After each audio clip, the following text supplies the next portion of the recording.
8వ అధ్యాయము 12, 13 వచనాలు చదువుకుందాం. రోమీయులకు రాసిన పత్రిక 8వ అధ్యాయము. కాబట్టి సహోదరులారా, శరీరానుసారంగా ప్రవర్తించుటకు మనము శరీరమునకు రుణస్థులము కాము. మీరు శరీరానుసారంగా ప్రవర్తించినడలా చావవలసిన వారై ఉందురుగాని ఆత్మచేత శరీర క్రియలను చాలండి. ఇక్కడ చూసినట్లయితే పౌలు రోమీయులకు రాస్తూ కొన్ని విషయాలు యొక్క సంఘ విశ్వాసులకు, అదేవిధంగా అందరికీ కూడా, దైవ సేవకులు అందరికీ కూడా కొన్ని విషయాలు మనకు తెలియచేస్తున్నారు. ఇక్కడ 2 విషయాలు మనం చూస్తాం. ఒకటి మన యొక్క శారీరక క్రియలు, రెండోది ఆత్మ క్రియలు. ఈ 2 కూడా మనం చూస్తూ ఉంటాం. ఈ 2 కూడా బైబిల్లో మన హృదయంలోనే ఒక చోట ఉంచబడతాయి. హల్లెలూయా. ఎక్కడ ఉంచబడతాయి? హృదయంలో ఒక చోట ఉంచబడతాయి. అయితే శారీరమైన ఈ యొక్క క్రియలు కానీ, ఈ పనులు కానీ, ఇవన్నీ కూడా మనము వాటికి కానీ రుణస్థలం కానీ అయి ఉన్నట్లయితే ఏమవుతామంట? చావవలసిన వారమే తప్ప ఎంత మాత్రం కూడా బ్రతకవలసిన వారం కాదని చెప్పేసి బైబిల్ లేఖనం సెలవిస్తుంది.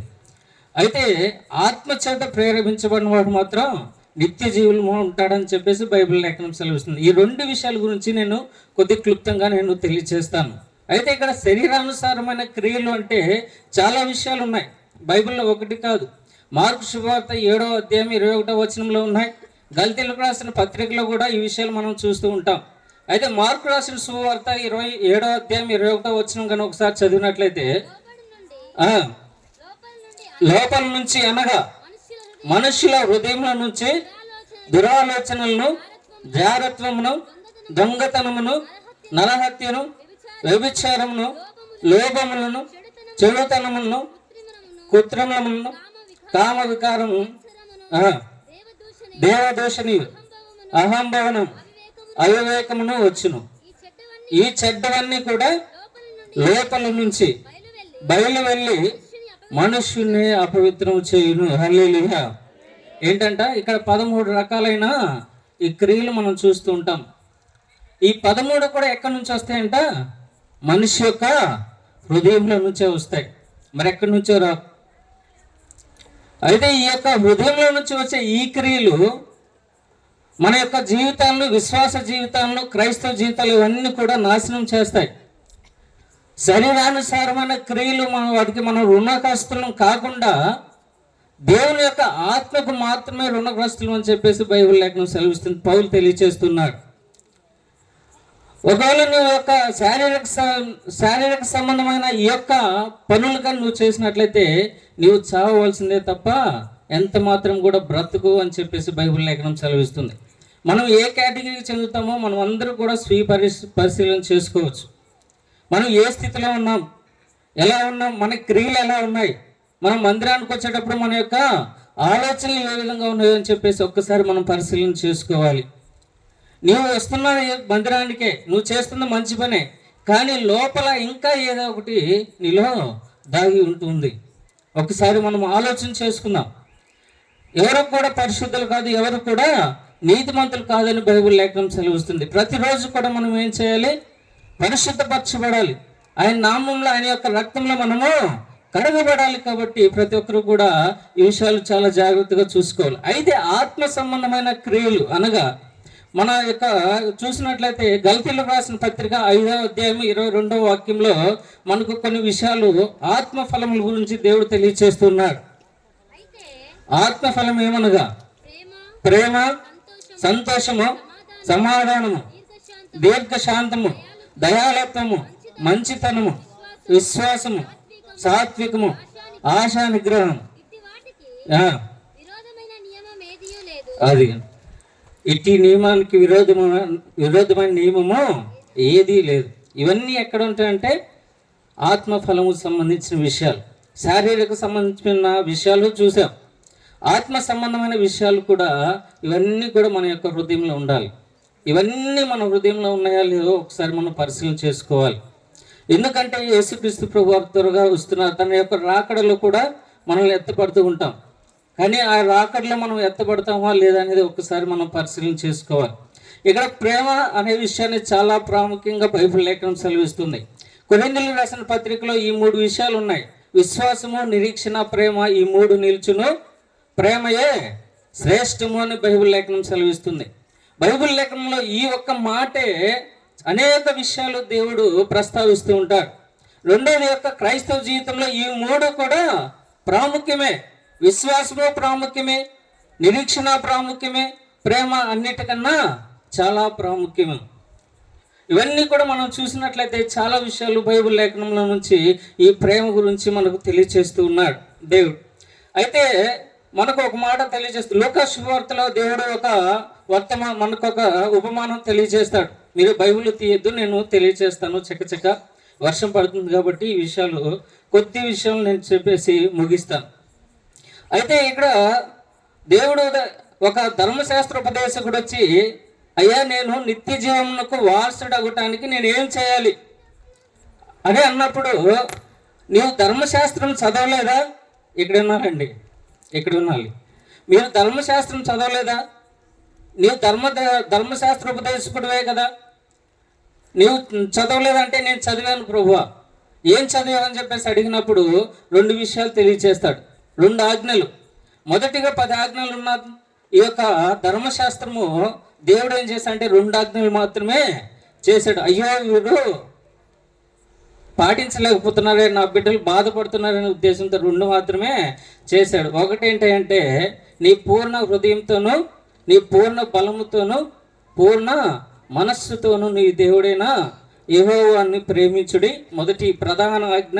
రెండవది నిన్ను వలె నీ పొరుగు అని ప్రేమించుము. హల్లెలూయా. ఈ విషయాన్ని ఎంతమంది చేస్తున్నామో ఒకసారి ఆలోచన చేసుకుందాం. ఇక్కడ అన్నాడు దేవుడు, ఏమని చెప్పాడు? అయ్యా నేను నిత్య జీవ వారసుని అవడానికి నేనేం చేయాలి? దేవుడే తెలియజేస్తున్నాడు, నువ్వు నిత్య జీవానికి వెళ్ళాలంటే మొదటిగా నన్ను ప్రేమించాలి, రెండవదిగా నీ పొరుగు వారిని ప్రేమించాలి. మనం ఇరుగు పొరుగు వారిని ఏ విధంగా ప్రేమిస్తున్నామో ఒకసారి మనం ఆలోచన చేసుకుందాం. మందిరానికి వచ్చేటప్పుడు వెనకాల చూసుకుంటూ వస్తారు. ఎవరన్నా ముందు ఎవరు కూర్చున్నారా? మనకు పడినోళ్ళు ఉంటే వెనకాల కూర్చుందాం, పడినోళ్ళు ఉంటే పక్కన కూర్చుందాం. హల్లెలూయా. ఇవన్నీ కూడా మనకి చూసిన వాళ్ళే. ఎందుకంటే మన సంఘంలోనే ఉన్నాయి. కొద్ది గ్రామమే అయినప్పటికీ కూడా ఇన్ని ఉంటాయి మన మధ్యలో. హల్లెలూయా. దేవుడు ఎంత మాత్రం కూడా వీటిని మెచ్చడండి.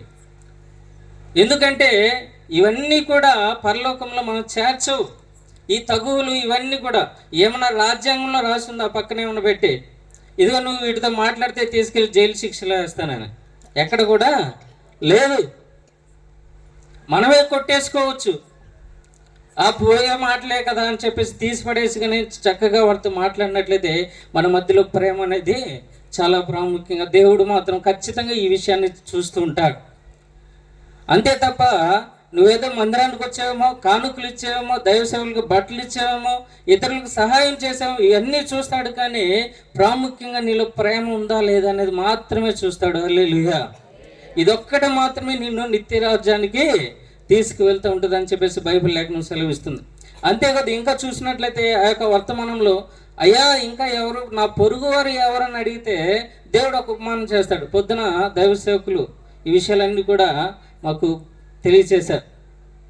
ఈరోజు నేను మాట్లాడుకున్న విషయాలన్నీ కూడా డైరెక్టర్ గారు వారి ద్వారా విన్నాను, తర్వాత అధ్యక్షుల వారి ద్వారా విన్నాను, మూడోదిగా వచ్చేసి నెహెమియా బ్రదర్ కూడా వారి ద్వారా కూడా ఉన్నాయి. ఎందుకంటే దేవుడు ఈ విషయాల్ని నన్ను బలపరుస్తున్నారనే విషయాన్ని నేను ఖచ్చితంగా చెప్పగలను. ఎందుకంటే ఈ విషయాలు ఈ మందిరానికి చాలా, ఈ సంఘానికి అవసరం అని చెప్పేసి నేను చాలా ప్రగాఢంగా నమ్ముచున్నాను. ఎందుకంటే ప్రేమ లేని వారు నా వారు కాదని చెప్పేసి బైబిల్ లేఖనం సెలవిస్తుంది. మత్తయి రాసిన సువార్త 24వ అధ్యాయము 13-14 వచనంలో ఒక మాట ఉంటుంది. ఏమంటే ఒకసారి చదువుదాం. మత్తయి రాసిన సువార్త 24వ అధ్యాయము 13-14 వచనాలు.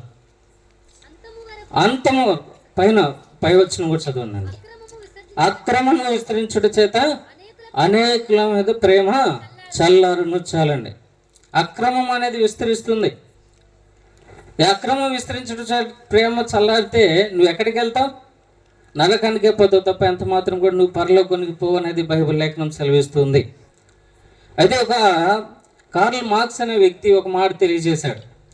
All human relations are economic relations అని చెప్పేసి తెలియజేశాడు. అంటే అన్ని మానవ సంబంధాలు ఆర్థిక సంబంధాలే. హల్లెలూయా.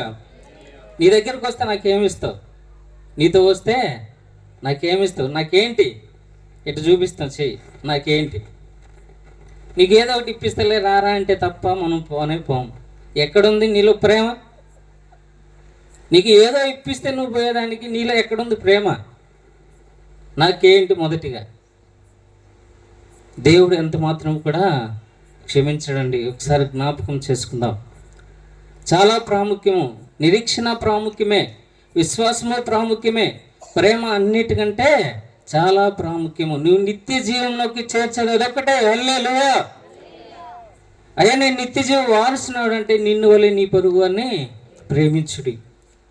యెరూషలేం నుంచి యెరికోకు వస్తున్నప్పుడు ఒక వ్యక్తిని కొట్టి పడేస్తారు. అతని దగ్గర అన్ని కూడా దోచుకుపోతాడు. మొదటిగా యాజకుడు వస్తాడు. యాజకుడు వచ్చి చూస్తాడు. అక్కడ చూసి నాకెందుకు లేని పక్కకి వెళ్ళిపోతాడు. అతను ధర్మశాస్త్రం తెలిసిన వాడే, అనేకులుగా బోధించేవాడే, మాలాంటి యాజకుడే. హల్లెలూయా. ఎలాంటి వాడు? మాలాంటి వాళ్ళే, మేము బోధిస్తూ ఉంటాం. అలాంటి వాడు చూసి పక్కకి వెళ్ళిపోయాడు. రెండోది ధర్మశాస్త్ర ఉపదేశకుడు వచ్చాడు. ఆవిడ వచ్చి కూడా ఏం చేశాడు? చూసి నాకెందుకులే అని చెప్పేసి పక్కకి వెళ్ళిపోయాడు. మూడవదిగా సమరయుడు అని చెప్పేసి ఒక అతను వస్తాడు. అతను అసలు అన్యుడు, అతనికి ఏమీ తెలియదు. ఎవరంటే ఈ సమరయుడు అంటే ఇస్రాయేల్ జనాంగంకు అన్యులకు పుట్టిన వ్యక్తిని సమరయుడిగా మనము బైబిల్ లేఖనంలో చూస్తూ ఉంటాం. ఇతను అంటరాని వాడు. ఇవన్నీ కూడా మనం చూస్తూ ఉంటాం. వాడు వచ్చేసి తన దగ్గర ఉన్న నూనెను అన్నీ కూడా బాగు చేసి తీసుకెళ్ళి పూటకూలు అన్న దగ్గరే పెట్టేస్తాడు. తన దగ్గర దేనారములు ఉంటే 2 దేనారములు ఇచ్చేసి ఇదిగో నేను వెళ్తున్నాను, తనకి ఇంకా ఏదైనా అవసరమైతే మళ్ళీ నేను తిరిగి వస్తాను. హల్లెలూయా. ఇది దేవుణ్ణి ఉద్దేశించి చెప్పబడిన మాటగా మనం చూస్తూ ఉంటాం. మంచి సమరయుడుగా మన దేవుణ్ణి కూడా మనము పిలుచుకుంటూ ఉంటాం. వచ్చాడు, మన యొక్క పాపములు కడిగాడు, మనల్ని మన గాయములు కట్టి తీసుకెళ్ళి సంఘంలో పెట్టాడు. సంఘంలో పెట్టి ఇదిగో నేను నీకు అప్పగిస్తున్నాను, ఇంకనూ నీకు ఏదైనా నేను రుణపడి ఉన్నట్లయితే నేను మళ్ళా 2వ రాకడలో వచ్చి నీ యొక్క రుణాన్ని నేను తీరుస్తాను. హల్లెలూయా. కానీ ఈ విషయాన్ని చాలా జాగ్రత్తగా ఇశ్రాయేల్ జనాంగానికి, అదేవిధంగా యేసుక్రీస్తు ప్రభువారు ఇశ్రాయేల్ కొరకు వచ్చాడు. అంత మాత్రమే కాదు, అన్యులైన మన కొరకు కూడా వచ్చాడు. అందుకని ఆయన్ని మనము సమరయుడుగా అని పిలుచుకుంటాం. హల్లెలూయా. సమరయుడు అంటే అందరికీ కూడా కావలసిన వ్యక్తి. యేసుక్రీస్తు ప్రభువారు మంచి సమరయుడుగా మనం ఒక పాట కూడా పాడుకుంటూ ఉంటాం. మంచి సమరయుడుగా నా యేసు నన్ను వెదకి వచ్చాడయ్యా. హల్లెలూయా. అలాంటి దేవుడు మన కొరకు వెతుకుని వచ్చాడు. పరలోకం నుంచి భూమి మీదకి వచ్చాడు. మన యొక్క పాపముల నిమిత్తమై వచ్చాడు. ఆయనకు శిలువలో రక్తం కాచి మనల్ని కొనుక్కొని సంఘంలో మనల్ని ఏర్పాటు చేశాడు. తిరిగి మళ్ళా రాబోతున్నాడు. ఈ లోపల నీ యొక్క స్థితి ఏ విధంగా ఉందో ఒకసారి మనం గమనం చేసుకుందాం. ఒకసారి నిరీక్షణ విషయంలో కూడా మనం చాలా జాగ్రత్తగా ఉండాలి. వీటికన్నిటికి కూడా కొలమానాలు ఉన్నాయి. విశ్వాసానికి కొలమానాలు ఏంటి అంటే శోధనలు. అదేవిధంగా నిరీక్షణకు కొలమానాలు ఏంటి అంటే దేవుని యొక్క 2వ రాకడ. ప్రేమకు కొలమానం అంటే మన ప్రభు అయిన యేసుక్రీస్తు ప్రభువారు. హల్లెలూయా. ఇవన్నీ కూడా మనం వాళ్ళ యొక్క దృష్టిలో మనం కొలుచుకుంటూ ఉండాలి. మన విశ్వాసం ఎంత ఉంది, మన యొక్క నిరీక్షణ ఎంత ఉంది, మన ప్రేమ ఎంత ఉంది, ఇవన్నీ కూడా మనం కొలుసుకుంటేనే మనం యొక్క రాకడలో నిలువమనేది మనకే తెలుస్తూ ఉంటుంది. కాబట్టి మనం బైబిల్ లేఖనంలో చూసినట్లయితే పేతురు రాసిన మొదటి పత్రిక 1వ అధ్యాయము 5-6 వచనాలు ఒకసారి మనం కానీ చదివినట్లయితే,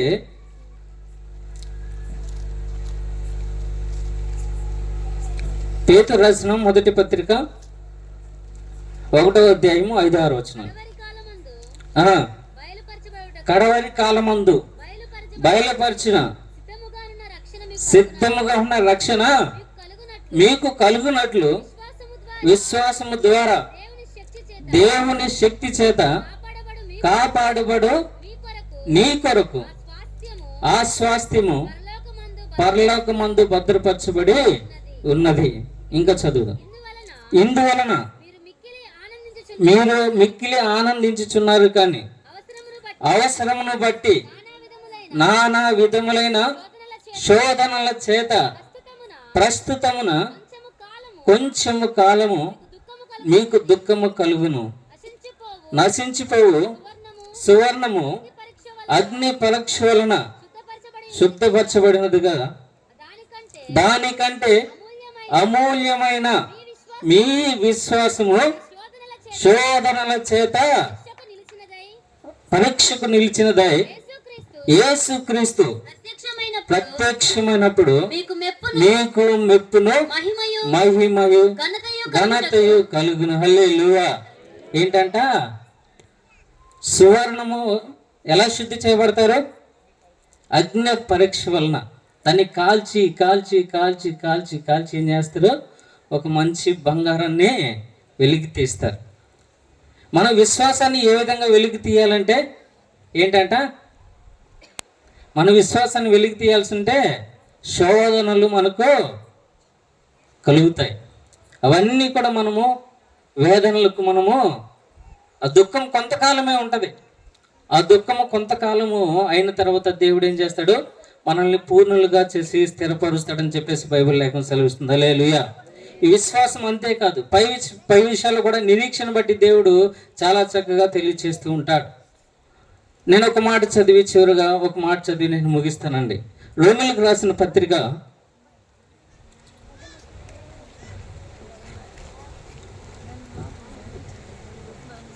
13వ అధ్యాయం 8, 9, 10 వచనాలు చివరిగా చదివి ముగిస్తాను. ఒకరినొకరు ప్రేమించుట విషయంలో తప్ప మరి ఎవరికిని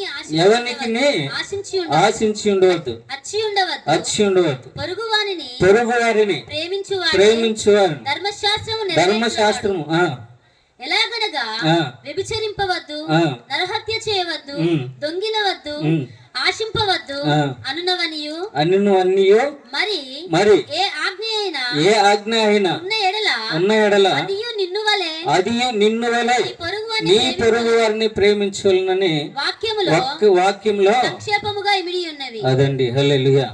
ఇవన్నీ కూడా ఆజ్ఞలన్నీ కూడా ఒకే ఒక్క మాటలో ఇమిడి ఉన్నాయి. ఏంటి అంటే నిన్ను వలె నీ పొరుగు వారిని ప్రేమించుడి. అది ఒక్కటే నిన్ను నన్ను పరలోకానికి తీసుకువెళ్తుంది. హల్లెలూయా.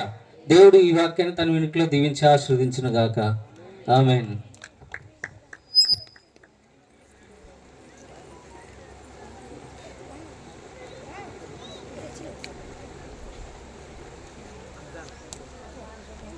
స్తోత్రం. హల్లెలూయా, హల్లెలూయా. స్తోత్రం చెప్పండి గట్టిగా. వర్షం స్తోత్రం. హల్లెలూయా. అందరం ఒకసారి లేద్దాం పైకి. దేవునికి మహిమ కలుగును గాక. ఎంత అద్భుతమైనటువంటి సందేశం. నేటి క్రైస్తవులకు చాలా అవసరం అది. దేవునికి మహిమ. హల్లెలూయా.